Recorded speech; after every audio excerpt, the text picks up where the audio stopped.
कंधमाल जिला कोटगड़ ब्लॉक अंतर्गत पकारी ग्राम पंचायत गुरुड़ी ग्राम दे जाइतबा रास्ता काम अनियमितता पकारी ठारू परिगड़ पर्यंत प्रधानमंत्री ग्राम्य सड़क कार्य देखा मिली।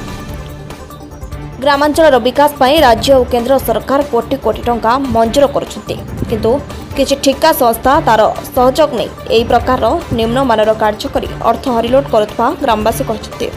सेपटे पिचु काम अति निम्न मानरे पकाउथवा देखि अंचलर लोक माने ठिकादार को कहिथबारु ठिकादार धमक देबा सह मंजूरी काम को जीवा पाई मध्य मना कर देथबा कहिसंती किछि ग्रामवासी। तेबे एभली जदि ठिकावाला निरीह आदिवासी माननकु स्वर उत्तोलन कले कंठरोध करा जाय तेबे ग्रामांचल रे किपरि विकास हेबो कारण पिचु पड़िबार 5 दिन हेनी पिचु एही भली उठिछि बोली ग्रामवासी कहिसंती। स्वाधीनतार 77 वर्ष होइतिले मध्य निजर अधिकार पाई पारुनाहांती। विशेषतः कोटगड़ ब्लॉक अंतर्गत पकारी ग्राम पंचायत कुडुडी ठारे विकास वास्तवता देखा मिली।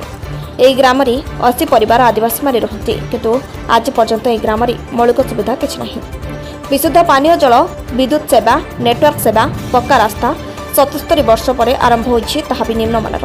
यह अंचल प्रति सरकार केबे दया दृष्टि पड़िबो ताहा अपेक्षा ग्रामवासी रास्तार पानी पड़ू ना बोली कहली पानी कहला हाँ पानी पड़ुची पूरा बोली कह पानी तो पड़ी नहीं आओ कि धूली तुम पकाउच तुम कहला तुम कहीं कहब ये कथाटा ये कथाटा कहली तो गुड़ी पड़ब तो गुड़ी पड़िकी यहाँ बदरी पड़ब बोली कहलाटा हाँ बदरी पड़े भी हम बोली कहले एतिका आउ कौन कहले भल रास्ता केमिति हम आ गुड़ी पड़ब गुड़ी पड़िकी बदरी पड़ब एटा आमे चेष्टा करूँ। बर्तमान तो पिछु पड़ती खाली टिकिया पड़ी इंचेट पड़ी नहीं आओ इंचेट पड़ी नहीं अच्छी काम हाँ।